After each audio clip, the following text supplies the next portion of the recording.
At some point, these two are going to meet in the middle, hopefully over the summer, and you're going to see some positive progress on all these issues, particularly on the economy. Just to dispute you on immigration, he has fixed immigration. The southern border is effectively closed. We have virtually no crossings going on right now.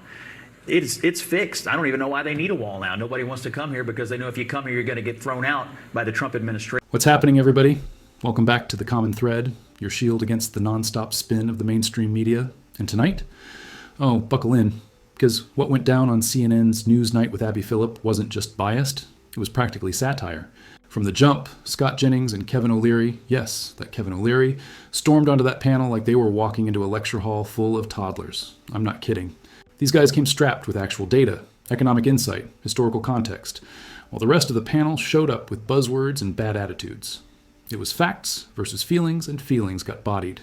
See, Abby and the gang didn't want a debate. They wanted a setup, a chance to parade their pre-approved narrative that Trump's trade and immigration strategy is failing before the man even gets halfway through his term. But Scott and Kevin, they weren't having it. They didn't come to beg for airtime. They came to torch the nonsense. Point by point, calmly, ruthlessly, they dismantled the fluff and served up brutal reality. And let me be clear, this wasn't about defending Trump for the sake of it. This was about standing up for truth. When CNN tried to paint a picture of failure, Jennings and O'Leary brought receipts, real ones. While the rest of the panel blinked like they forgot their talking points, these two men explained, clarified, and exposed everything the media wants you to forget. This is what it looks like when actual economic minds collide with a legacy press more concerned with vibes than veracity. So grab your popcorn, kick back, and watch what happens when media manipulation runs face first into the brick wall called truth. Let's go. Is it 18? Is it 200? Is it 70? Is it 76? Like, where are we? Why don't we just pick one situation, focus on that, because the narrative around trade is about justifying tariffs in either direction. Let's just take India, which we know the narrative is going on. They charge 110% tariffs on completely constructed cars going in from America to India. They're saying, let's drop that. Let's go to zero. If that gets achieved, it's just one country, that's a huge win for the United States of America. IF is doing a lot of work there. And I also would say that's a lot of words that doesn't answer my question. Yes or no. How many deals, Kevin? I mean, I think that this is really important because he's giving himself 90 days, right? And we're a few weeks into this now.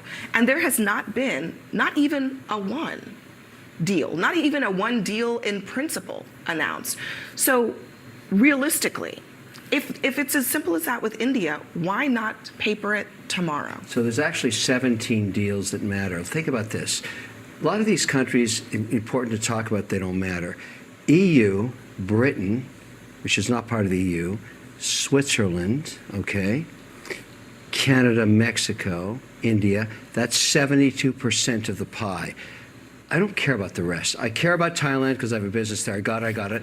But I don't care about the rest because these matter. And then there's the China stack. You got the China stack? That's not just trade. That's theft of IP and all kinds of problems with the World Trade Organization. I love the fact that we're talking about China. Not the same. But frankly, if he just gets that small stack, that's 72%. Okay. Why don't you say, yippee-yi-yo-ki-yay, that's good. Doesn't it matter that he keeps claiming that there are deals, that there's progress, that there are talks, and a lot of the parties involved are saying, I don't know about that. Doesn't matter. Why doesn't that matter? That he's not telling the truth. I think the problem is there's no stack. And look, Trump's playbook is when things aren't going his way, he deflects. And here's the reality of the situation. He said he was going to fix the economy. He has a 37% approval rating on the economy. He said he was going to end the war in Ukraine within 24 hours. The war is still going. He said that he was going to fix immigration. His approval rating is underwater.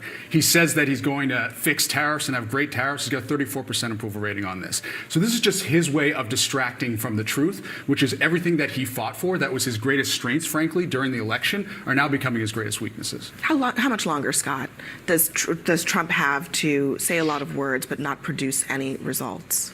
Well, I mean, he's not running again. I mean, particularly on the economy. And so he has a whole presidency to create results. But look, I think over the next few months, he has got to do his part on the trade deals and the things he can do, and the Republicans in Congress have to do their part on making the tax cuts permanent, energy policy, on the reconciliation bill, et cetera, et cetera. At some point, these two are going to meet in the middle, hopefully over the summer, and you're going to see some positive progress on all these issues, particularly on the economy. Just to dispute you on immigration, he has fixed immigration. The southern border is effectively closed. We have virtually no crossings going on right now. It's fixed. I don't even know why they need a wall now. Nobody wants to come here because they know if you come here, you're going to get thrown out by the Trump administration. So that particular issue is, in my opinion, fixed and well on the way to being fixed forever. But these other issues, he does have some balls in the air, but I think there's a strong possibility they're going to land correctly. I would say the American people disagree with you. 71%. You think they think it's better today or under Biden? 71. We got some answers. Okay. And just to answer your previous question, because that wasn't answered either, is there are no deals. He hasn't cut a deal. Trump is the first person, if there is a deal, to come out and yell to everybody that he has struck a deal. This is the way that he works. This is what he does. And so I don't think that there are any deals. I think he's bluffing. I do think on the economy, if I were a Republican in Congress, I'd be worried. Once the American people start feeling this, once there are, the shelves are not stocked, all of these issues, that hurts the Republican Party. They control everything. They can't blame Joe Biden for the tariffs. They can't blame Democrats for unstocked shelves. That's directly to the Republican Party. And heading into the midterm elections, they don't have, it seems like a long time, but they don't have a long time because Trump believes that he has about a year or so until this is somewhat resolved. And a year or so gives you 6 months until the midterm elections, and American people should be worried. I agree with you. The Republicans are in charge, and the American people are going to expect results. But I think what they are going to do, particularly on the issues of making the tax cuts permanent and some of the other changes they're going to make, they're going to help millions of Americans on the tax front, are going to be far more popular than what the Democrats are going to be running on in the midterm. So the opportunity exists to get that right. The midterms are not until next November, so there is some space here for Trump's plan to work and for the Republicans in Congress to live up to the mantle of leadership. Look, I genuinely couldn't care less what Abby Phillip thinks about Trump's track record. And I say that not with disrespect, but with clarity. Her takes, along with the collective delusion of the CNN panel she leads, are like trying to fix a broken faucet with glitter. Pretty noise, zero substance. Because, once again, we saw Scott Jennings and Kevin O'Leary walk onto that panel, unbothered, unimpressed, and fully loaded with facts that tore through the smug talking points like a buzzsaw through cardboard. Let's not kid ourselves. While Abby and her crew were circling the same tired Trump critiques like vultures waiting on a carcass, Jennings and O'Leary didn't flinch. They brought receipts, and they didn't just argue, they exposed. Point by point, they broke down every myth, every assumption, every lazy generalization, and laid bare the truth that the legacy media refuses to touch. Now, let's be honest about the border. It's more secure than it's been in years. Not because CNN says so, but because the data doesn't lie. And the Trump tariff strategy? It's not just shaking up global economics. It's forcing the world's elite to renegotiate rules they thought were carved in stone. China is watching. India is watching. Europe is sweating. The monopoly board got flipped, and now the players are scrambling to keep up. But here's the part that matters most to real Americans. Progress needs to be felt, not just debated. I don't care how strong the policy sounds in theory. Until everyday folks walk into a store and see fully stocked shelves at prices that don't make their wallets cry, it's all just talk. We need deals on paper, announcements with dates, impact, and dollar signs. That's what will shift the needle. And maybe, just maybe, that's when CNN's peanut gallery might shut up for half a second. Highly unlikely, but one can dream. And let's not pretend this is going to be easy. Because behind every solid move Trump's team makes, there's a judge waiting to block it, a leaker ready to undermine it, and a media machine chomping at the bit to spin it into something it's not. It's sabotage wrapped in a suit and tie. But you know what? That's not new. That's the game they've always played. So here's my call to every conservative, every frustrated voter watching. Don't sit back. Don't tune out. I get it. Outrage fatigue is real. But this moment, this window before the midterms, it matters more than people realize. Because if this administration doesn't deliver wins, the people can feel if results don't hit home fast, we won't just lose momentum, we'll lose the House. And with that, everything changes. Imagine Trump trying to push trade deals while half of Congress actively roots for him to fail. Picture him trying to clean up immigration while every deportation turns into a national circus. That's the battlefield we're in. The stakes aren't just political, they're generational. The policies set now will echo for decades. And here's what the media won't say. Trump, for all his flaws, gives more credit to his people than any recent president. He highlights their grind. He posts about them. He calls them warriors, patriots, builders. The man respects hustle. Unlike the snarky condescension we hear from legacy media elites, he actually celebrates those doing the heavy lifting. That's leadership. Not just hogging the spotlight, but sharing it. So yeah, Trump wants credit. Who wouldn't when you're fighting a machine that twists everything you do? But maybe, just maybe, that's because the establishment media refuses to give it. Ever. Abby, if you're wondering why he shouts his wins from the rooftops, maybe it's because no one in your newsroom ever bothers to acknowledge them. All right, rant over. Let's get back to the video. So one of the big questions they're facing is what happens for the millionaires on the tax front. Trump actually, it sounds like, has been hearing arguments about maybe allowing the taxes to be raised on millionaires. Should he do that? Never going to happen. You know, the key to success is to maintain the tax code as it stands right now, because you want more capital in the economy, not with the government. And I think that is what he actually got elected on. Because remember, our That sounds choices like a great were argument against tariffs. You remember Kevin. the choices were, let's raise corporate taxes to the highest in 40 years, or keep it under the tax code that Trump brought forward initially. The economy works better with low corporate taxes because more capital comes into the economy. And it has nothing to do with the trade fight at all. Low taxes is what the American dream is all about. That's not, Okay. so this narrative about is he going to raise corporate? I get that. I guarantee you but zero. I truly do not understand how you can make that statement and square it with a tax, which is what a tariff is, on consumers, which are regular Americans, not to mention the businesses that are also dealing with this. It is a tax too. So We're how 9 can weeks the into the- anti-tax There's party no then empty say, shelves. okay, There's no empty tariffs shelves on everybody, anywhere. 20%, 30%, 50%, 145%. How are you okay with that when you are opposed to tariffs? I'm up when for, you are no, opposed to the I'm not government opposed to taking tariffs. the I want money? 400% on China. I've said that countless times. Here's what I want. Think about this. Why, No, I know you're why not, are I know all you're these not opposed leaders... to tariffs. I'm saying you're opposed to taxes, and tariffs are taxes. Taxes are permanent. Tariffs are a negotiating weapon. Why is Unless you every want them to be every permanent, leader which of this every president country in does. Europe showing up in Washington every week? They want to cut a deal. You don't like the fact that in 9 weeks we don't have a deal? No administration's ever tried to cut 60 deals at once. All you need to do is pen one. Just pen one, whether it's India or EU or Britain, whatever it is, and that becomes the hallmark of all the rest. That's that stack. And then let's settle with China, because that's a different story. And I love the fact that Xi's getting his head squeezed like a teenage pimple right now. I'm good with that. I think there's a lot of dispute about that. I think she is basically saying, we're not talking to you right now. But I want to play one other element of what Trump said to Time magazine. He thought it was particularly amusing because they're asking for credit for opposing aid to Ukraine, which kind of doesn't make a whole lot of sense. But anyway, neither Look, here nor there. I think saying that Donald Trump doesn't like getting credit is like saying Kevin O'Leary doesn't like royalty deals. The reality is this is a president who craves off attention and credit for everything that he does. A couple things that weren't mentioned in that segment is that he wanted more credit for John McCain's funeral. He wanted more credit for making Juneteenth famous.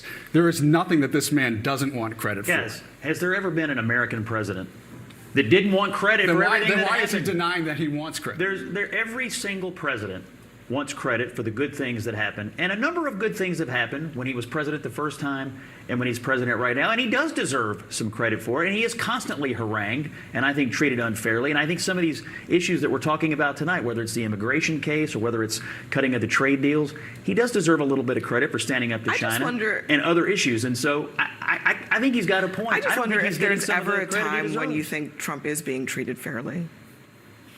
Do I think Is he's there? being, what do you mean? Like you said, he's constantly being treated unfairly. Is he ever being treated fairly? Can you think of an example? I mean, I treat him pretty fairly. I don't know about the rest of you guys. I don't think constant praise counts, Scott. All right, last word. Well, I mean, I will just say that as someone who says that he doesn't want credit, he is someone who watches television all day, every day, and is constantly any sort of criticism that comes his way. He attacks, whether it's the reporter, he attacks CNN all the time. He attacks everybody. He believes that he is always being treated unfairly, probably more than any other president. No, every president believes that. Joe Biden believed that. Barack Obama believed that. Every president believes they don't get enough credit and that the press is out to get them. Every I will say president Trump is a believes little that. different. Joe Biden never banned journalists as a result of. Well, they threw 400 hard passes out of the briefing room. Were you part of that decision? All right, we don't have time to get into. I don't know if you all caught Abby Phillipps' face during that last segment, but wow. It was like someone had just pulled the emergency brake on a high-speed train. That smile? Totally forced. Her eyes, doing somersaults trying to stay composed. You could practically see the gears grinding as she tried to hold the narrative together, even though it was crumbling right in front of her. When Scott Jennings and Kevin O'Leary started slicing through the panel's carefully prepped talking points, Abby looked like she was trying to solve a math equation with no numbers. It was that uncomfortable. And then, because apparently delusion knows no limits, someone on the panel actually floated the idea that China's president, Xi Jinping, isn't sweating Trump's trade strategy. I mean, seriously? That's not just a bad take, it's embarrassing. If you genuinely believe China isn't feeling the pressure, you haven't been paying attention. Ask any supplier, manufacturer, or analyst watching their economy stall. Supply chains are jammed up. Export margins are shrinking. CEOs are panicking. This isn't a game. Trump's tariffs have teeth, and China knows it. Now let's talk about Trump and credit. Yes, the man loves credit. Of course he does. But so what? Since when is wanting credit for doing your job a crime? I mean, last I checked, every president wants applause when things go right. The difference is, Trump says it out loud, and that rubs people the wrong way. But the montage CNN played wasn't some gotcha moment. That wasn't Trump being petty. That was him calling out the absurdity of a media ecosystem that refuses to acknowledge anything positive, ever, even when it's staring them in the face. And here's where the real hypocrisy shines. The panel tries to paint Trump as this egomaniac craving applause, yet in the same breath, they'll ignore every single win and spin it into something sinister. Fix the border? Must be xenophobia. Boost the economy? Corporate greed. Push back on China? Dangerous isolationism. It's exhausting. He could bring back sliced bread and they'd say it's anti-gluten. The man's walking uphill with weights on and they still criticize how he ties his shoes. And you know what really tells the story? That moment when Scott Jennings just tried, to give Trump a little credit and the entire panel laughed. Not debated, not questioned, laughed. That wasn't commentary, that was reflex. That's institutional bias on autopilot. It's like they're so conditioned to hate the man that any deviation from the script is treated like heresy. Abby, let's talk. You're supposed to be the level-headed one, the moderator, the journalist. And yet, I've watched Newsnight more than I'd care to admit. And I can't think of a single time you've acknowledged that Trump did anything right. Not a moment of fairness. Not a sliver of balance. You've turned your coverage into a personality war. It's not about policy anymore, it's about optics. And that's a loss for your viewers, whether they realize it or not. Now let's flip this. Say what you want about Trump. He's brash, he's loud, and yeah, he can be a lot. But at least he lifts up his team. He doesn't just demand the spotlight, he shares it. He gives credit. He posts about his people. He calls them fighters, warriors, patriots. How many leaders in Washington can say the same? How many actually build up their staff instead of using them as shields or scapegoats? That's what real leadership looks like. Not being perfect, but being loyal. Not being soft-spoken, but being strong when it counts. And yeah, he wants credit because he's surrounded by a press corps that denies him any.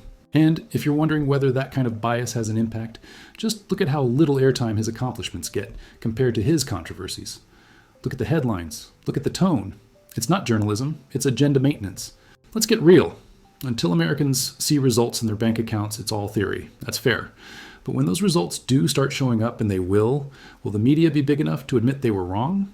Will they even mention it? Or will they pivot to something else, like his tone, his volume, his posture? You know the answer. And here's one last thing nobody says out loud. Trump gives more credit than he gets. He shouts out his staff. He rewards loyalty. He thanks the people in the trenches. Meanwhile, the press that constantly demands humility offers none in return. That's why he fights them. Not because he hates freedom of the press, but because he hates hypocrisy. So let's stop pretending this is about temperament or decorum. This is about outcomes. He delivers. They deny, rinse and repeat. But we see you, and we'll keep calling it out. Let me know what you think in the comments.